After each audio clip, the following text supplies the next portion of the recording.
বন্ধুরা নমস্কার, যতন কলঙ্কা। 2028-এ কি তিপ্রামথার মুখ্যমন্ত্রী হবে ত্রিপুরায়? 2028-এ কি বিজেপির মুখ্যমন্ত্রী থাকবে না? 2028-এ কি কংগ্রেস এবং সিপিএম এরও কেউ মুখ্যমন্ত্রী হবে না? 2028-এ কি রাজ্য রাজনীতিতে এমন পরিস্থিতি তৈরি হবে যে যে দলই সরকার বানাতে চাইবে সে দলকেই তিপ্রামথার সঙ্গে বাধ্যতামূলকভাবে অ্যালায়েন্স করতে হবে এবং তিপ্রামথার শর্ত অনুসারে অ্যালায়েন্স করে সরকারে যেতে হবে? এবং সেই শর্ত যদি হয় যে তিপ্রামথার মুখ্যমন্ত্রী মানতে হবে, তাহলে সেটাই করতে বাধ্য থাকবে। এটা এই মুহূর্তে রাজ্য রাজনীতিতে ত্রিপুরার এক কোণা থেকে আরেক কোণা পর্যন্ত অসংখ্য মানুষের মনের সবচেয়ে বড় প্রশ্নগুলোর মধ্যে একটা। মানুষ এবারের এডিসি নির্বাচনের ফলাফল দেখার পরে, বিজেপির পতন প্রক্রিয়া আরো একবার দেখার পরে মানুষ বলতে শুরু করেছে যে তিপ্রামথা এরকম ভাবে উঠে এসেছে যে আগামী বিধানসভা নির্বাচনে 20টি এসটি রিজার্ভ সিটের মধ্যে হয় সবগুলোই তারা জিতবে, না হলেও তারা অন্ততপক্ষে 16-17টা জিতে এমন একটা অবস্থানে যাবে যেখানে তাদেরকে বাদ দিয়ে সরকার গঠন করা সম্ভব হবে না কোনো দলের পক্ষে। মানুষের যুক্তি হলো এইরকম যে 20টার মধ্যে যদি তিপ্রামথা 16 থেকে 20-র মধ্যে পায়, তাহলে বাদ বাকি 40 থেকে 44টি আসন যেগুলো থাকবে সেগুলোর মধ্যে কোনো একটি দল কোনোভাবেই মেজরিটি পাবে না। এটা মানুষ মনে করছে যে বিজেপি মেজরিটি পাবে না, কংগ্রেসও পাবে না, সিপিএমও পাবে না। না পেলে কি হবে? অনেকে বলছে যে কোনো দলই এবারে 20টির বেশি আসন পাবে না।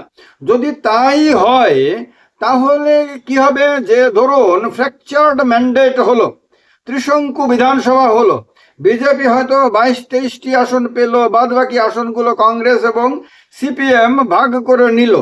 এই অবস্থাতে বিজেপি একা সরকার বানাতে পারবে না, তিপ্রামথাও একা সরকার বানাতে পারবে না, সিপিএম বা কংগ্রেস কেউই পারবে না।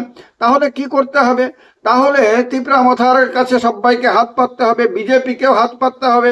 বিজেপি যদি একক বৃহত্তম দলও হয়, তবুও বিজেপিকে হয়তো তখন সরকার বানানোর স্বার্থে তিপ্রামথার দাবি মেনে তিপ্রামথার কাউকে মুখ্যমন্ত্রী হিসেবে মেনে নিতে হবে। এর জন্য দিল্লির কোনো আপত্তি থাকবে না, যদিও রাজ্য বিজেপির কর্মকর্তাদের অনেক আপত্তি থাকবে, কিন্তু তাদের টু শব্দটি করার কোনো সুযোগ থাকবে না।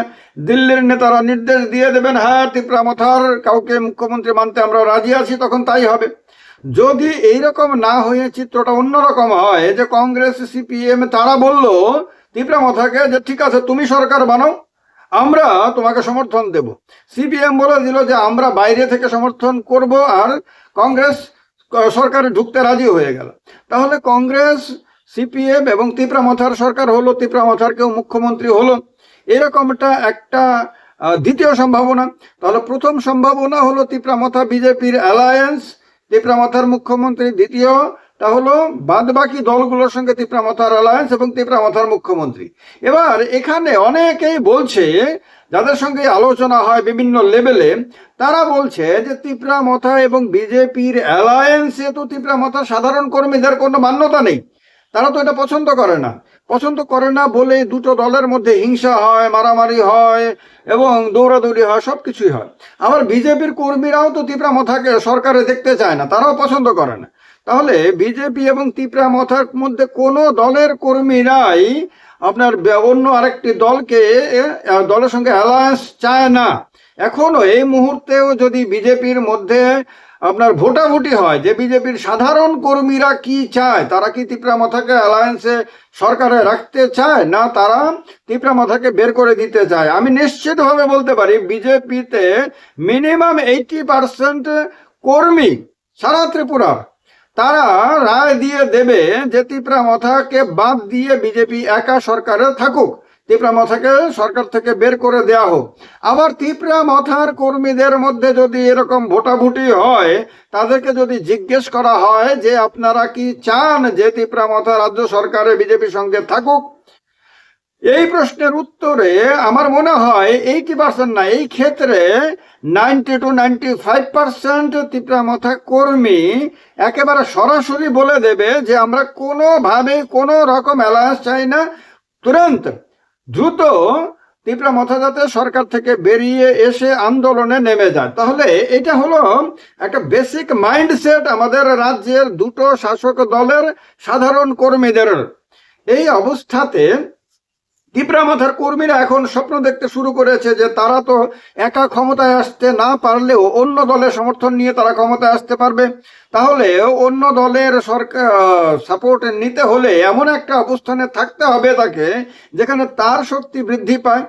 আর যেহেতু এটা দেখা গেছে যে 2018-র পরে 2023-এ রাজ্য বিধানসভাতে বিজেপির আসন সংখ্যা কমে যায়, এনডিএর আসন সংখ্যা কমে যায়, এবার আবার 2021-এর এডিসি নির্বাচনের পরে 2026-এর এডিসি নির্বাচনেও দেখা যায় যে এডিসিতে বিজেপির আসন সংখ্যা কমে যায়। তো এইরকম ভাবে যদি দেখা যায় তাহলে একটা পতন প্রক্রিয়া শুরু হয়েছে বলা যায়, বিজেপির আসন সংখ্যা কমতে শুরু করেছে বলা যায়। তাহলে এই অবস্থাতে যদি বিজেপি এসে দাঁড়ায় তাহলে তিপ্রামথার কর্মীরা মনে করছে যে তাহলে বিজেপির সঙ্গে থেকে নিজের পরিচিতিটা খারাপ করার কি দরকার রয়েছে, তাহলে আলাদা হয়ে গিয়ে আন্দোলনের মধ্যে নেমে যাওয়া ভালো। রাজ্য জুড়ে আন্দোলন করে করে আবারও জনপ্রিয়তা এমন একটা জায়গায় নিয়ে যাওয়া যাতে 20টি আসন নিশ্চিত হয়ে যায়। অতিরিক্ত আসন না পাওয়া গেলেও অন্তত 20টি আসন যদি তিপ্রামথার কাছে থাকে তাহলে, আর এখানে খেয়াল রাখতে হবে তিপ্রামথা 20টি পাওয়া মানে কি আপনার 7টি এসটি রিজার্ভ সিট অন্য দলগুলোর হারানো, এটা মাথায় রাখতে হবে। তো 20টা পেয়ে গেলে হতে পারে যে সেই একক বৃহত্তম দল হয়ে যাবে, বা না হলেও প্রথম মানে একক বৃহত্তম দলের চেয়ে তার আসন সংখ্যার খুব বেশি পার্থক্য থাকবে না, হয়তো 2-3টি আসনেরই পার্থক্য থাকবে। এই রকম একটা অবস্থায় এসে তিপ্রামথা দাঁড়িয়ে যাওয়ার কারণে আমি দেখছি তিপ্রাসা জনতা এবং নন তিপ্রাসা জনতা, বাঙালি এবং অন্যান্য সম্প্রদায়, তারাও কিন্তু এখন মনে করতে শুরু করেছে যে তিপ্রামথার ভবিষ্যৎ 2028-এর বিধানসভা নির্বাচনে অন্ততপক্ষে অনেক উজ্জ্বল হতে পারে।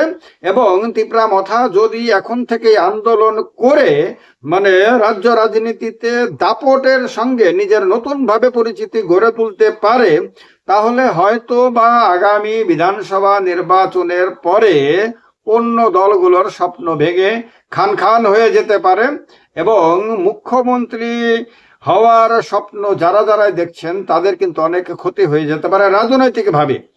আর এটা এই কারণে বলছি যে তখন তাদের হয়তো ম্যাক্সিমাম উপমুখ্যমন্ত্রী হওয়ার সুযোগ থাকবে, তিপ্রামথার মুখ্যমন্ত্রীত্বে উপমুখ্যমন্ত্রী হওয়ার সুযোগ থাকবে। কারণ হলো মুখ্যমন্ত্রী হওয়ার লড়াইয়ে অন্য কোনো দলকে যেতে হলে তাকে এমন আন্দোলন তৈরি করতে হবে যে আন্দোলন বিজেপির সরকারের যে ভিতটা আছে সেটাকে নাড়িয়ে দেবে।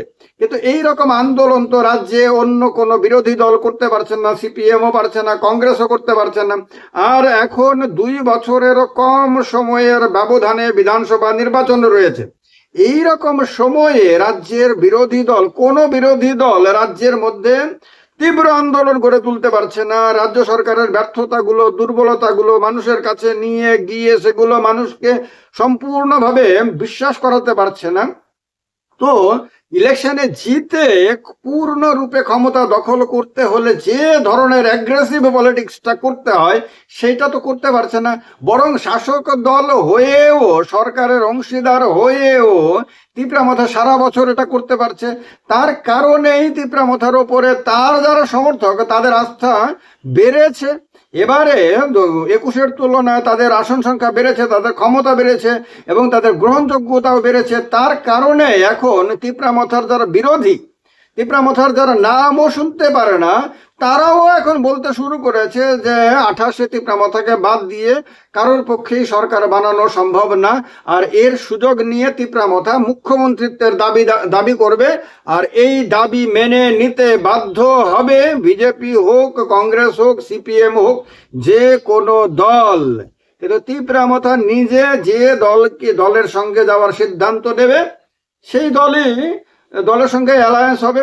এরকম না যে বিজেপির ইচ্ছে মতন হবে, সিপিএম এর ইচ্ছে মতো হবে বা কংগ্রেসের ইচ্ছা মতো হবে। হলে হবে তিপ্রা মথার ইচ্ছে মতো। এটা কিন্তু সাধারণ মানুষের মনের কথা আমি তুলে ধরলাম এই ভিডিওতে। এই সাধারণ মানুষের মনের কথার সঙ্গে কি আপনার মনের কথাও মেলে?